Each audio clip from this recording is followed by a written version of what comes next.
नमस्कार चासी भाई और भौणी माने आज आमे कथा हेबा ओडिसार एक सबुठारु लाभजनक चाष विषय जहा हेउछि लंका चाष। जदि आपण सठिक समय रे एवं सठिक पद्धति रे एही चाष करिवे तेबे बहुत कम खर्च रे मालामाल होई परिबे। तेबे चालंतु जानिबा मे मास थारु आरंभ करी बजार रे लंका बिक्री करिबा पर्यंत संपूर्ण सहज प्रक्रिया। चारा प्रस्तुति एवं भल बिहन। मे मास लंका चाषर प्रथम एवं सबुठारु गुरुत्वपूर्ण पाहाच हेउछि एहार चारा प्रस्तुति। वर्तमान एही मे मासरे आमकु भल किस्मर उन्नत बिहन आनी तळी पकाइबाकु हेबो।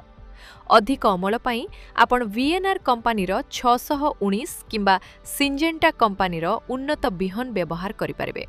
एही बिहन गुड़िकर रोग प्रतिरोधक शक्ति बहुत भल एवं एथिरु प्रचुर लंका फरिथाए। मे मासर खरा समय रे तळीर भल भाबे जत्न नेले प्राय 2 मास मध्यरे आम चारा गछ गुड़िक जमी रे लगाइबा पई संपूर्ण भाबे प्रस्तुत होई जिवे। लंका चाषर सबुठारु प्रथम काम होछि जमी को भल भाबरे हळ करिबा।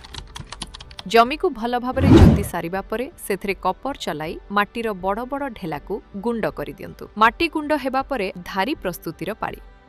गछ गुड़िकू सीधा धारी रे लगाइबा पई गोटे लंबा रस्सी बा दौड़ी बांधी दियंतु। एही रस्सी साहाय्य निर्दिष्ट दूरतारे छोट छोट गात खोलंतु। गात खोड़ी सारिबा परे प्रत्येक गातरे भल भाबरे सड़ीतिबा गोबर खत किंबा कंपोस्ट खत दियंतु। एहा सहित आपण चाहिले किछि जैविक सार मध्य मिसाई पारिबे। ठीक 2 मास परे जेतेबेले जुलाई मास आड़कू ओडिसा रे वर्षा ऋतु आरंभ हेबो सेतिकी बेले आमे एही प्रस्तुत होइतिबा चारा गुड़िकू मूल जमी रे लगाइबा। मने रखिबे वर्षा पानी पाइले लंका गछ बहुत शीघ्र बढ़ी थाए। गछ गुड़िक टिके बड़ एवं पुष्ट हेबा परे सेगुड़िकू सठिक पोषण देबा दरकार।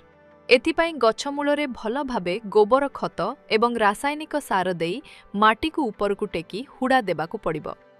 हुड़ा देबा द्वारा गछर चेर मजबूत हुए, गछ ढली पड़े नाही एवं अधिक परिमाण रे लंका फड़ी थाए। लंका चाषरे सबुठार बड़ समस्या होछि पत्र रे ओखनी बा उकुनी लागिबा किंबा मुसापदिया रोग जोगु पत्र मोड़ी होई जिबा। एही गछर सबु रस शोषि नियंती जहा द्वारा गछ बढ़ी पारे नाही। एहार सफर प्रतिकार पई आपण गोदरेज कंपनीर ग्रासिया कीटनाशक व्यवहार करि परिबे, जहाकू प्रति 15 लिटर पानी रे 30 ml मिसाई स्प्रे करा जाय। भल भाबे स्प्रे करि परिबे। एही औषध गुरिकर व्यवहार द्वारा उकुणी और पत्र मोड़ा रोग संपूर्ण भाबे सफा होई जिवो एवं आपणक गछ पुनी सबुज सुंदर होई उठिबो। गछ सुस्थ रहिले बहुत सुंदर एवं प्रचुर परिमाण रे लंका फरिबो।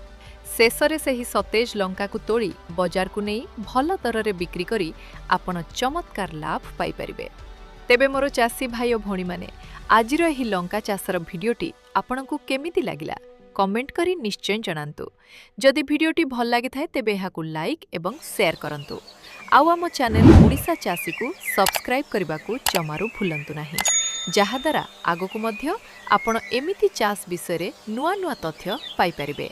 रहुछि धन्यवाद।